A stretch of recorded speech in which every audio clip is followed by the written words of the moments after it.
हाँ तो स्टूडेंट्स, अब हमको देखना है अपने केमिस्ट्री का जो है नेक्स्ट लेक्चर क्लास 10 का, ठीक ना। इसके पहले हम लोग पढ़े थे न्यूट्रलाइजेशन रिएक्शन, और उसके पहले कॉम्बिनेशन, एडिशन वगैरह, सब्स्टिट्यूशन, सारे रिएक्शन पढ़ चुके हैं। अब हमको देखना है सबसे इम्पॉर्टेंट रिएक्शन जो ना, इसका लास्ट रिएक्शन है ऑक्सीडेशन एंड रिडक्शन रिएक्शन, ठीक ना। और दोनों को मिला के हम बनाएंगे अभी रेडॉक्स रिएक्शन, ठीक है। काफी इंपॉर्टेंट है, एग्जाम के पॉइंट ऑफ व्यू से इसमें से क्वेश्चन पूछे जाते हैं आपसे बोर्ड में, ठीक ना। कैसे कैसे क्वेश्चन पूछे जाएंगे मैं यहाँ क्वेश्चन कराऊंगा तो आपको समझ में आ जाएगा, ठीक है। चलिए तो देखते हैं हम लोग कि ऑक्सीडेशन क्या होता है। देखिए बहुत सिंपल वर्ड में मैंने यहाँ पे डिफाइन करने का जो है प्रयास किया है, ताकि आपको जो है बहुत ही शॉर्ट में जो है समझ में आ जाए। एडिशन ऑफ ऑक्सीजन, यदि किसी भी रिएक्शन में ऑक्सीजन का एडिशन हो रहा है, यानी ऑक्सीजन का जुड़ना, ठीक ना, या फिर ठीक ना रिमूवल ऑफ हाइड्रोजन, हाइड्रोजन का निकलना, दो चीजें याद रखना है, या तो ऑक्सीजन जुड़े या हाइड्रोजन जो है वहां से क्या हो निकले, दोनों चीजों को हम लोग क्या बोलेंगे, ऑक्सीडेशन रिएक्शन बोलेंगे, ठीक है। एडिशन ऑफ ऑक्सीजन और removal of hydrogen is called oxidation reaction, ठीक ना। अच्छा, जैसे मान लीजिए हमारे पास ये हो गया, कॉपर हो गया।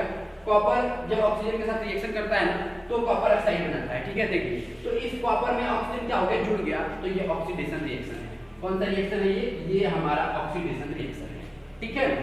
तो बहुत सिंपली आपको समझ में आ गया, ठीक ना। ऑक्सीजन यदि किसी भी सब्सटेंस में, किसी भी रिएक्टेंट में जुड़ रहा है तो वो हमारा रिएक्शन क्या होता है, ऑक्सीडेशन रिएक्शन होता है। देखिए अच्छा, दूसरा हमारा है रिडक्शन। रिडक्शन का मतलब होता है यहाँ पे हाइड्रोजन जुड़े, ठीक इसका उल्टा, यहाँ पे हाइड्रोजन निकल रहा था, यहाँ पे क्या हाइड्रोजन जुड़ सकता है, या फिर कह सकते हैं रिमूवल ऑफ हाइड्रोजन, सॉरी यहाँ पे रहेगा क्या, रिमूवल ऑफ ऑक्सीजन। यहाँ पे क्या रहेगा, रिमूवल ऑफ ऑक्सीजन, यानी ऑक्सीजन निकलना चाहिए। पहले इसके पहले वाले में क्या हो रहा था, ऑक्सीजन जुड़ रहा था, यहाँ पे ऑक्सीजन क्या होगा, निकलेगा। देखिए जैसे हमारे पास जिंक ऑक्साइड है, हमने इसको गर्म कर दिया तो ये बना लेगा जिंक और ऑक्सीजन। तो देखिए जिंक ऑक्साइड से हमारा, जिंक ऑक्साइड में से जिंक क्या हो गया अलग, और ऑक्सीजन यहाँ से निकल गया। तो ऑक्सीजन निकल गया तो क्या बोलेंगे आप इसको बोलेंगे रिडक्शन रिएक्शन। तो ये हमारा था क्या, oxidation reaction and reduction reaction. अच्छा, दोनों को मिला के जो है एक नई रिएक्शन बनती है जिसको हम लोग कहते हैं ऑक्सीडेशन रिडक्शन रिएक्शन, यानी कि इसी को शॉर्ट में रेडॉक्स रिएक्शन भी बोला जाता है। यदि हमारे पास दो रिएक्टेंट हो तो उनमें से एक में से किसी का होता है ऑक्सीडेशन और एक का होता है रिडक्शन, तभी जाके हमारी केमिकल रिएक्शन जो है कंप्लीट हो पाती है, ठीक है। तो देखिए यहाँ पे तो ऑक्सीडेशन रिडक्शन रिएक्शन शॉर्ट में क्या बोल सकते हैं, रेडॉक्स। रिडक्शन से दिया गया है री, आर ई, ठीक ना, आर ई डी, और ऑक्सीडेशन से क्या दिया गया है, ओ एक्स। तो ये आपका रेडॉक्स रिएक्शन पूरा बोला जाता है, ठीक है। तो रेडॉक्स रिएक्शन क्या होता है, जिसमें ऑक्सीडेशन भी हो और साथ साथ रिडक्शन भी हो, यानी कि वह केमिकल रिएक्शन जिसमें एक रिएक्टेंट ऑक्सीडाइज हो जाए और जो दूसरा वाला है वो रिड्यूस हो जाए। तो इस प्रकार के केमिकल रिएक्शन को हम लोग रेडॉक्स रिएक्शन बोलते हैं।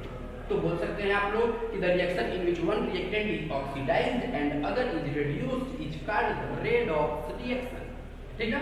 जैसे देखिए एग्जांपल से आपको बहुत जो है क्लियर हो जाएगा। जैसे मान लीजिए यही जो हमने कॉपर ऑक्साइड बनाया है ना CuO, अगर इसके ऊपर हम हाइड्रोजन गैस को फ्लो कराएं, देखिए तो होगा क्या, यहाँ पे कॉपर ऑक्साइड जो आपका दिख रहा है, CuO जो दिख रहा है, यहाँ से ऑक्सीजन निकल जाएगा और वो चला जाएगा इस H2 के पास, तो फॉर्मेशन हो जाएगा Cu, ठीक ना। किसका फॉर्मेशन हो जाएगा, Cu, और साथ साथ बनेगा क्या, आपका हाइड्रोजन ऑक्साइड, जिसको आप लोग वाटर भी बोलते हो, ठीक है। तो देखिए यहाँ पे हुआ क्या, तो CuO से क्या बन गया, Cu, यानी कि कॉपर ऑक्साइड में से कॉपर जो है अलग हो गया और ऑक्सीजन यहाँ से निकल गया। तो आप देख के पहचान सकते हो कि यहाँ पे जो रिएक्शन हो रही है, ये रिएक्शन कौन सी रिएक्शन है, तो ये रिडक्शन है। रिडक्शन को मैं शॉर्ट में RED बोलूंगा और ऑक्सीडेशन को शॉर्ट में OX बोलूंगा। तो देखिए CuO से O निकल गया, तो CuO से जब O निकल गया तो आगे बचा क्या, Cu, तो ये हमारा Cu है। अच्छा अब देखिए इस H2 में O जुड़ गया, इस H2 में O क्या हो गया, जुड़ गया, तो बना लिया H2O। क्या बना लिया, H2O। तो हम कह सकते हैं कि यहाँ पे क्या हुआ है बताइए, H2 से H2O बन गया, यानी ऑक्सीडेशन हुआ है, क्योंकि H2 में ऑक्सीजन क्या है, जुड़ा हुआ है, ठीक है। तो आपको बहुत ही क्लियरली समझ में आ रहा होगा कि ये एक प्रकार की कैसी रिएक्शन है, तो ये एक प्रकार की रेडॉक्स रिएक्शन है। कैसी रिएक्शन है? रेडॉक्स, क्योंकि इसमें ऑक्सीडेशन भी हो रहा है, साथ साथ रिडक्शन भी हो रहा है, तो हम इसको रेडॉक्स रिएक्शन कहेंगे। अगला देखिए, ये देखिए जिंक ऑक्साइड कार्बन के साथ रिएक्शन करके जिंक और कार्बन मोनोऑक्साइड का फॉर्मेशन करता है। तो देखिए जिंक ऑक्साइड से ऑक्सीजन निकल गया और बना दिया जिंक, तो यहाँ पे क्या हुआ बताइए? ऑक्सीजन निकला है तो क्या बोलेंगे? रिडक्शन। कार्बन में ये ऑक्सीजन आके जुड़ गया है तो क्या बोलेंगे? ऑक्सीडेशन। तो आपको समझ में आ रहा है धीरे धीरे कि जहां से ऑक्सीजन निकले वो रिडक्शन, जहां पे ऑक्सीजन जुड़े ऑक्सीडेशन। तो आप बहुत ही क्लियरली इस बात को समझ ले रहे हैं। अब देखिए MnO2 है हमारे पास और ये रिएक्शन कर रहा है HCl के साथ, तो फॉर्मेशन हो रहा है MnCl2, 2H2O और Cl2 का फॉर्मेशन हो रहा है। ठीक है, अब देखिए MnO2 जो है वो बना रहा है MnCl2। आखिर क्या हुआ? यहाँ से क्या निकला? ऑक्सीजन। और जब भी ऑक्सीजन निकलता है तो आपको बताया गया है कि वो रिएक्शन हमारा क्या होता है? रिडक्शन। क्या होता है? रिडक्शन।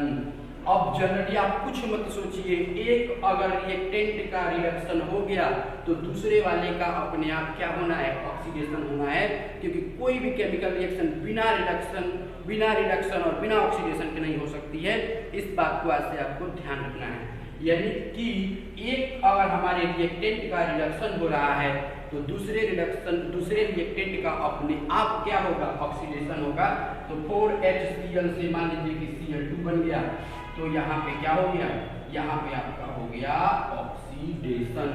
तो आप लोग याद रखेंगे कि एक रिएक्टेंट का यदि क्या होता है? एक रिएक्टेंट का यदि ऑक्सीडेशन हो रहा है तो दूसरे रिएक्टेंट का रिडक्शन होगा।